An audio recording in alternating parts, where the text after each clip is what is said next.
आज देवी के हृदय में वात्सल्य का भाव फूट पड़ा। हिलक हिलक कर रोने लगी मैया।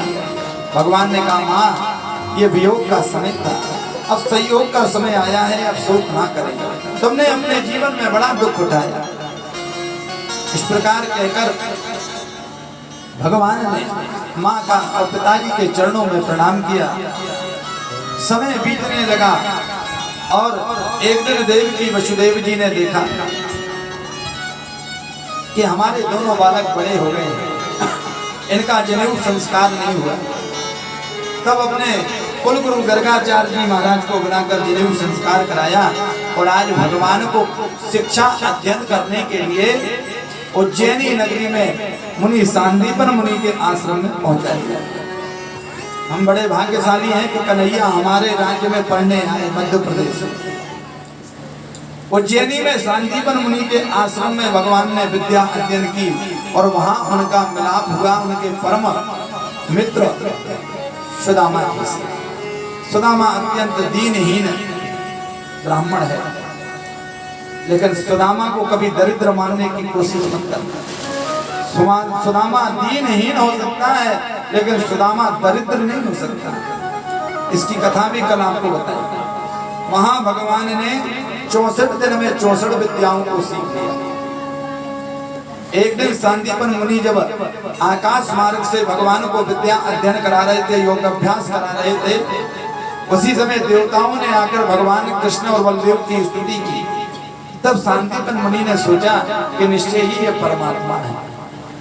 आज अपने पत्नी से कहने लगे, मैंने ऐसा बालक, ऐसा दिव्य बालक नहीं देखा जिसने 64 दिन में 64 विद्याओं को सीख लिया। ये साधारण बालक नहीं है। दोनों पति पत्नी बात कर रहे थे। इधर भगवान का विद्या अध्ययन काल पूर्ण हुआ। मित्र सुदामा से बिछड़ना का समय आ गया।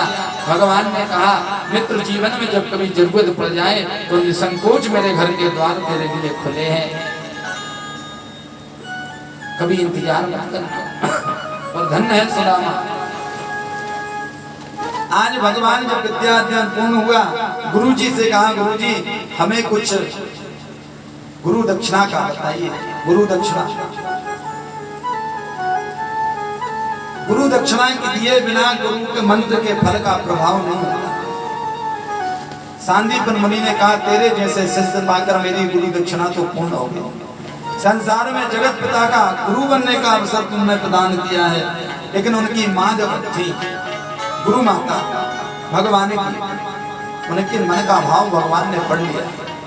सांदीपन मुनि का एक पुत्र था जो समुद्र के किनारे कीड़ा करते हुए किसी राक्षस ने उसका हरण कर लिया था या मृत्यु को समा गया था।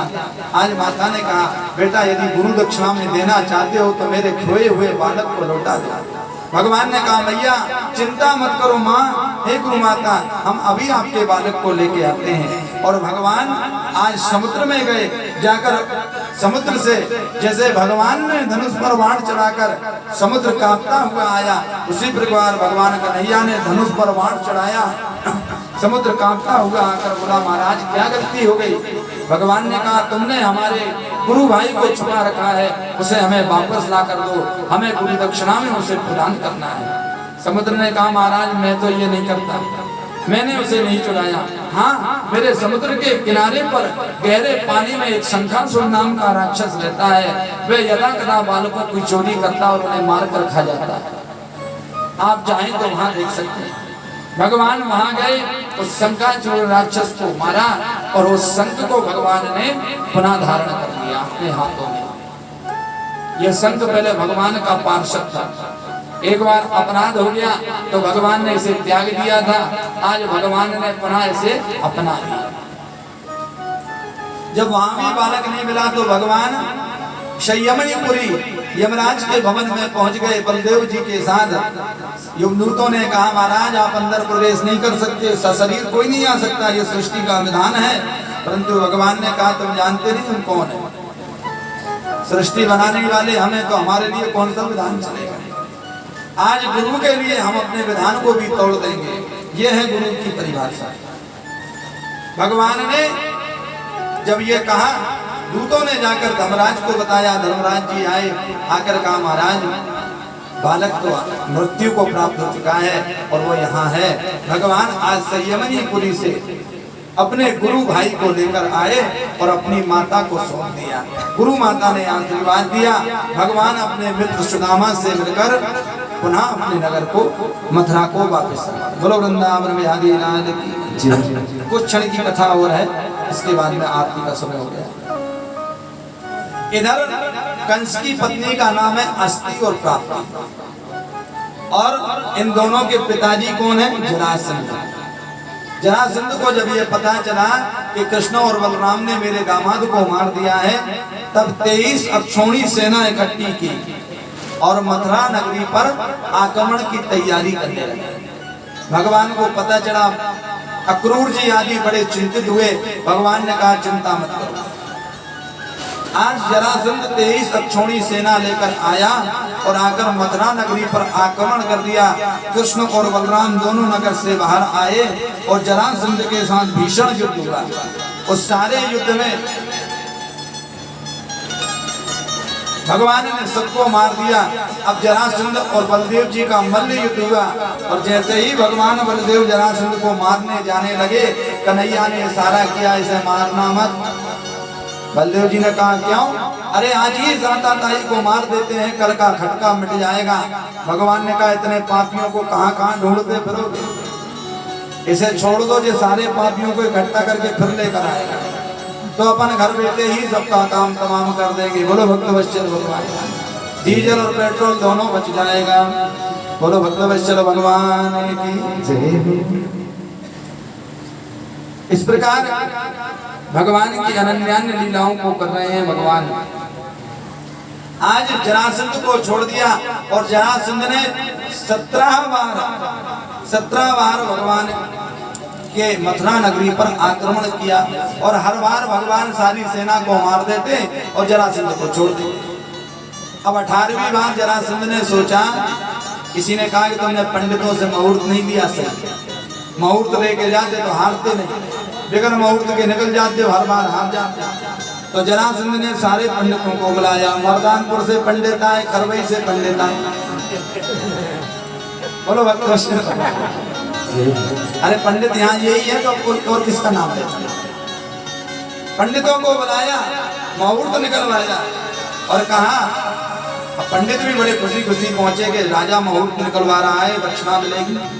जरासंध ने कहा कि महाराज मुहूर्त देखो और ऐसा मुहूर्त निकालना कि मैं इस बार हारूं नहीं। पंडितों ने मुहूर्त निकलवाया।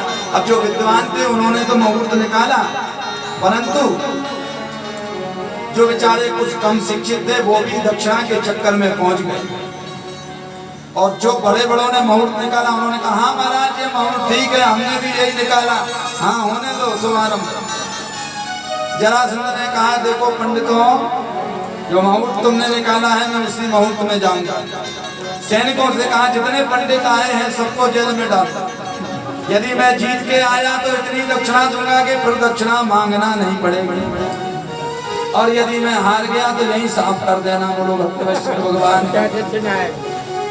अब पंडितों के प्राण गले में आ गए, कहां से आए थे कहां फंस गए बेचारे पंडित। भोजन पानी छोड़कर माला जप रहे, कन्हैया से कह रहे हे गोविंद एक बार हार जाना, बस एक बार हार जाना, बस एक बार हार जाना। आज अपने भक्तों ब्राह्मणों के कारण भगवान रणछोड़ बन गए। 18वीं बार यमन देश के राजा कालियावन को लेकर जरासंध ने मथुरा नगरी पर चढ़ाई की। भगवान को पता चला, रातम रात विश्वकर्मा को बुलाया और द्वारकापुरी का निर्माण कराया भगवान ने। और इधर मथुरा के सारे आदमियों को एयर चलता ना हवाई जहाज में बिठाकर द्वारकापुरी पहुंचा दिया, और केवल कृष्ण बलराम और कुछ सेना की टुकड़ी और अक्रूर जी रह गए। सारे रात्रियों मथुरा वासियों को पता ही नहीं चला कब रात में जाकर द्वारका में शिफ्ट हो गए। इधर भगवान मथुरा में अकेले खड़े हैं, अक्रूर जी साथ हैं, बलदेव जी साथ हैं। कालियावन आया, 2300 अक्षौणी सेना और कालियावन की 1 करोड़ सोना लेकर मथुरा नगरी पर चढ़ाई की। इधर भगवान ने क्या किया, अब इधर ब्राह्मणों के प्राणों की रक्षा करनी है। तो कालिया मन के साथ भगवान का युद्ध हुआ। भगवान ने कहा आओ युद्ध करते हैं। और जैसे ही कालिया मन रथ से नीचे आया तो ही मेरे कन्हैया भक्तों और ब्राह्मणों के प्राणों को बचाने के लिए भगवान ने दौड़ना आरंभ कर दिया। और कालिया मन ने कहा अरे भगोड़े रण छोड़, हम तो सोचते थे सुन के आए थे कि तू बड़ा वीर है, लेकिन तू तो डर के मारे भाग रहा है। भगवान ने कहा तुम आज आओ फिर देखेंगे। इधर वो भागे चले जा रहे हैं, पीछे कालिया मन लगा चला जा रहा है। इधर बलदेव जी महाराज ने पूरी सेना का नाश कर दिया, जरासंध को अपमानित करके भगा दिया। भगवान भागे भागे भागे भागे जंगल में गए और एक गुफा में घुस गए।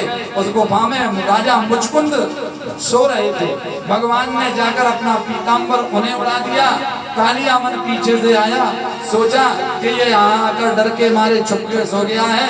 आकर आज पीताम्बर ने हटाया, सीधा पाद चरण का प्रहार किया और राजा मुचकुंद उठकर बैठे।